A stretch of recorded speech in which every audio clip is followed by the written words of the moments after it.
Child, hey y'all. I am about to go to the grocery store. I do not want to go to the grocery store. Oh Jesus. Oh Jesus. But yeah, I don't feel like going to the grocery store whatsoever. It's actually one of the tasks that I hate the most. However, let's be thankful that we can go grocery shopping because there was a point in time where I could. Um, this is the next day. What's today? February 2nd. Um, Tad bit hungover. Hubby took me out for a late birthday dinner because I was out of town when it was my actual birthday. Um, and so he decided to take me out. Got a little lit, okay? Got a little lit with my baby. And I'm feeling it this morning, okay? Um, Actually, it's not even morning no more. I think it's like noon. But yeah, it's about 12 o'clock. I'm about to go get these groceries, get this grocery shopping done. I really feel like these dead folk want salmon croquettes today. And it's Black History Month and like black, black, blacky, black, black, black. Okay, like that's the blackest meal that you can cook. Okay. So I think I'm gonna do some salmon croquettes with some rice possibly. Um, and then son of a biscuit eating bulldog.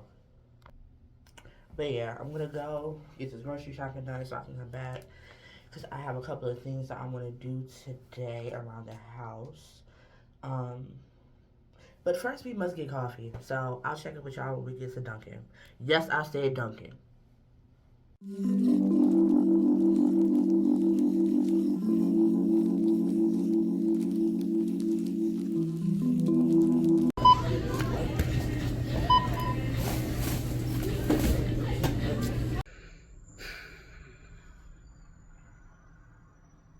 So I know that the price of existing is going up everywhere, but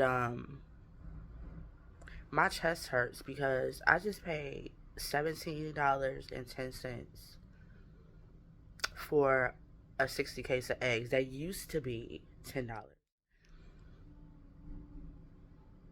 As you saw per my last clip, I just spent 500 and some odd dollars on groceries. And it's not even like I did any extra grocery shopping. Like, I got this that we usually get. You feel me? Like, and I didn't even get some of the things that we normally get because I'm changing my diet. So how is it that I got less and spent more? Like,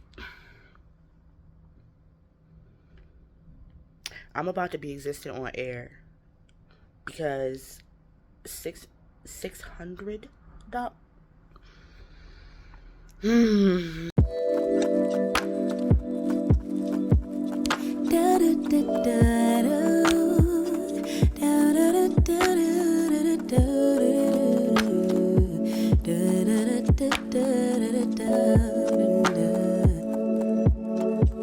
Feels like the first time. Throw away all my pride. Don't wanna say I love you first, but holding it in just might make me burst. Love in the open, daydreaming, hoping,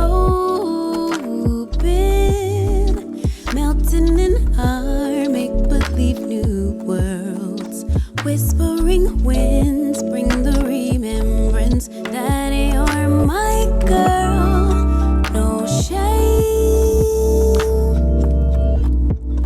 no games. I wanna fall in love, fall in love. I'll be your savage, I'll be your baddest bitch. Or do you like sweet caramel honey dipped? I'm yours till the beat flips. Don't let it slip. Give up my power. Yes, afraid to lose each other.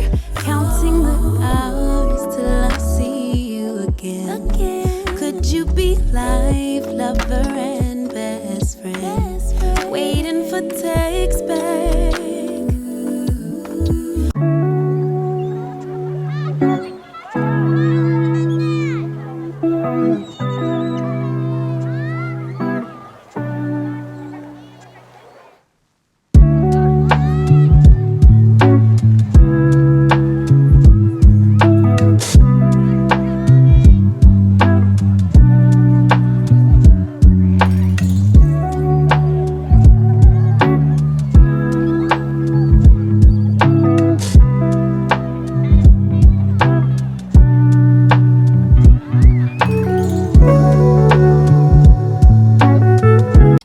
Hey y'all, hey, welcome back. I am back in the kitchen.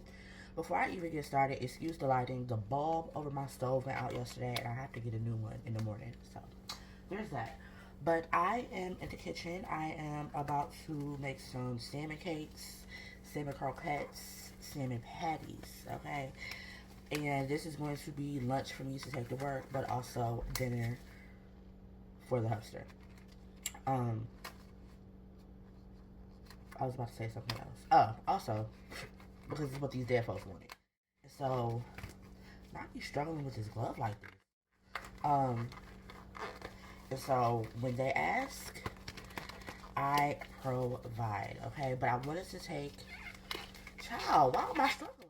Okay, I wanted to take this time while I'm in the kitchen cooking, um, to talk a little bit about my journey as a diabetic, as somebody that has PCOS and endometriosis and fibroids, right? I know it's a lot. But I, growing up, I'm not gonna say I was always the unhealthiest. I grew up in Virginia. I grew up in the South. Enough said, okay? We like to eat. And as a child, I was I was a lot more active than I am now, of course. But I think that kind of balanced out, like, what I was eating and things of that nature. And because I was more active, I wasn't just sitting around the house. Child, I was a country girl, okay? We went outside, we played and stuff like that. And so I noticed that as I started to get older, the more heavier I got, right? And I was the heaviest at one point of all of my cousins. So that was a thing. And then once I got to school, I was heavier than a lot of my classmates. And so my weight has always been, you know, under under review. So fast forward, I want to say it was 2016. Um, Me and the hubster were trying to conceive, right? And it was just not happening. And so I had a doctor, and to this day, he's one of my favorite doctors. And he basically, I had an appointment with him, and he asked me at the end of the appointment, like, do you have any concerns, anything you want to talk about, yada, yada, yada. And I was like, as a matter of child, not me inhaling Tony Saturates like that. Oh my god, that thing went straight to my throat. Whew. Anyway, um, he asked me if I had any concerns about anything. And I was like, as a matter of fact, I do. And so I started to tell him about, we're trying to conceive, yada, yada, yada. And it's not happening. And so he was like, okay, well, I want to get some blood work drawn up and this, that, and the third. He was like, but I'm going to ask you a couple of questions. And so he asked me like a series of questions. And he was like, even without me getting your blood work back yet, it sounds to me like you may have PCOS. And that's the first time I had ever heard of anything of the sort. So he explained it to me. He's like, it's a hormonal imbalance. And um, he was like, a lot of black women have it. It's just undiagnosed. Like, it's very, very common in the black community. And he was like, a lot of women are misdiagnosed, saying they have this, saying that they have that, when in reality, it's PCOS. And so he was like, I would get you started on metformin. And at the time, I didn't know what metformin was. But he also told me that I was pre diabetic. And at the time, I was like 26. I was like, child, whatever. I don't, okay. That's great. But um, so he puts me on metformin. Metformin wrecks my soul. Okay, wrecks my soul because I did not mean to put that much, but you know what? The more flavor, the more better. It is what it is. Um, yeah, metformin wrecked my stomach, like as it does a lot of people. That's why a lot of people don't like metformin. Metformin is technically a medicine for people who have diabetes. Um, and so I was like, take me off of that, please, because no. So he takes me off of the metformin, and then I think I ended up moving. Um, sorry, y'all. Also, y'all, this smoked salmon Philadelphia cream cheese, baby. Mecca, stop testing my gangster roll. But so he takes me off the metformin. I end up moving, and ooh, I end up trying to figure out how to make a long story short. I ended up starting to have like different symptoms, right? And so I was urinating all the time. I was constantly thirsty. I was having what do you call it? Muscle cramps a lot. My vision was going. Like everything was like extra blurry all the time. And I was like, something ain't right. Something ain't right. So I honestly waited until it got really bad. Like, I went to the urgent care one day and I was like, hey, yo, look, like, this is the issue. This is what's going on. I just want to get checked out and make sure everything is everything. And so they did some blood work. And when the blood work came back, they were like, ma'am, how are you even walking around right now? Okay. And I was like, what do you mean? And they were like, so just for reference, a normal glucose level is anywhere between like 90 to I think like 107, oh not 107, 140, right? When they did my blood work and it came back, my glucose was in the 600s, okay? The nurse was like, baby, I don't even know how you're still walking around right now. Like, I don't understand how you haven't fallen asleep and fallen into a diabetic coma. Okay? So she's like, I, in good faith, cannot let you go home. She was like, I'm going to send a ambulance to transport you to the hospital, and they need to admit you, and you need insulin, right? So I am like flipping out because I've never had any, up until that point, I never really had any major health issues. And so for me to hear that and like to see her face and the tone of her voice, it shook me up a little bit. Okay, it shook me up a little bit. So the ambulance comes, I go to the hospital and they're saying the same thing. They're like, we don't know how you're still walking around right now, right? So they admit me. I'm in there for like 3 days. I get put on 2 different insulins. I get put on a long lasting and a fast acting. So I take Lancis and I take Humalog. And the goal right now is to get back to where I was when I got out the hospital. Like when I got out the hospital, y'all, I completely like cut out everything. Sugar, I was still kind of eating starches, but just not to the extent that I was eating them. Like, my kitchen was like health central, right? And I lost a substantial amount of weight doing that. And I know a lot of that was probably water weight, but it don't matter. It was weight that came off, okay? And I was just in a very healthy space. Like, I was honestly damn near like pescatarian. I wasn't really eating anything other than seafood like that. I would make chicken, but it wasn't as much as I normally would. And it was just a whole bunch of raw vegetables, fruits, water, things of that nature. And at some point, I think I got comfortable and I started to kind of test the limits because, like, when I went to I think it was like my 1 month checkup afterwards, because the doctor that was my doctor in the hospital ended up turning out to be my doctor, my PCP. And so My 1 month checkup, I come in and she's like, "Oh my God, you know, you've lost a substantial amount of weight. What have you been doing?" And I was like, "Oh, I cut out everything." And she just started laughing and she was like, "Girl, it's not that you can't have it, it's that you should limit what you have. So it's okay to have a glass or a cup of juice. It's okay to have a piece of candy. It's okay to have a potato or a grain of rice here and there, you know?" And I think her telling me that made me a little bit more comfortable, and I got really lax and started to fall back into old habits and gained all the way back. There was a point in time, especially when I was homeless, where I know my sugar was like, huh, my God, it was bad because we couldn't cook, so we were just eating out every day and wasn't eating the healthiest things either. And so now I am on the road back to that. I'm on the road back trying to get more healthy. I'm trying to, like I said in the last clip, like it's less about how I look and my physical appearance and more about my health. Because like I said, I'm getting up in age. I just turned 33, and the older you get, the harder it is to maintain. You feel me?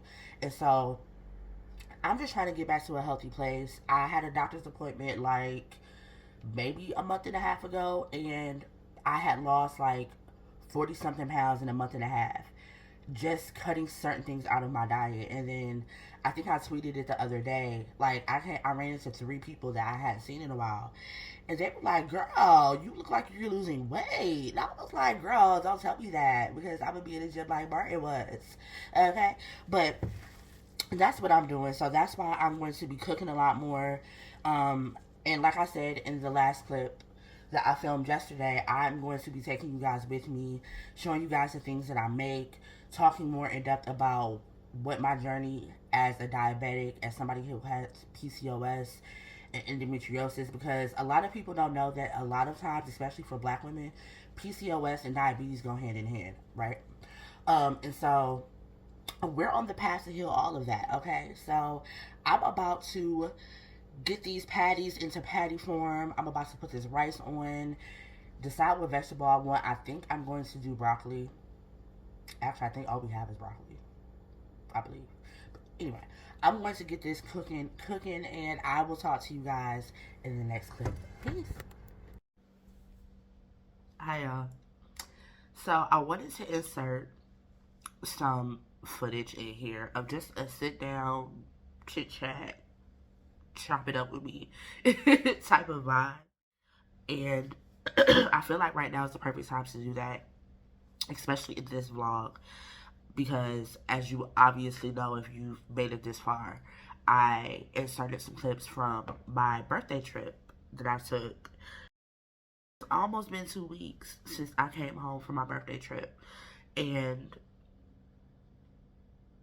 I'm still unpacking it, y'all. And it's like, all that I am sure of is the Mecca that went to North Carolina, it was in that lake house, is not the same Mecca that came back. And I'm still, like I said, unpacking that. And I just got chills. I think it's because, and my cousin Chanel said it best, my whole life has changed. Life looks different. And I knew going on this trip, just because of the people who I was going to be on this trip with, sorry about the lighting change, y'all. The people that I was on this trip with, I knew just from that alone that something beautiful was going to come out of it. I just didn't expect it to be this. And when I say I feel like my whole life changed, bro, like, I feel like I see things so much clearer now. And I understand why I had to go through some of the things, if not all of the things that I went through. And I'm a Saturn baby, Mercurial by chart. Okay, my chart is ruled by Mercury, but I have very significant and distinct Saturn placements, and I have to keep reminding myself that I am not the Mecca that I was 3 years ago. That post Saturn return, I've learned a lot. I don't know everything, but I've learned a lot, and I'm very wise because of the things that I went through, and I have to give myself that. You feel me? Um, but like coming home from that trip, my whole life looks different.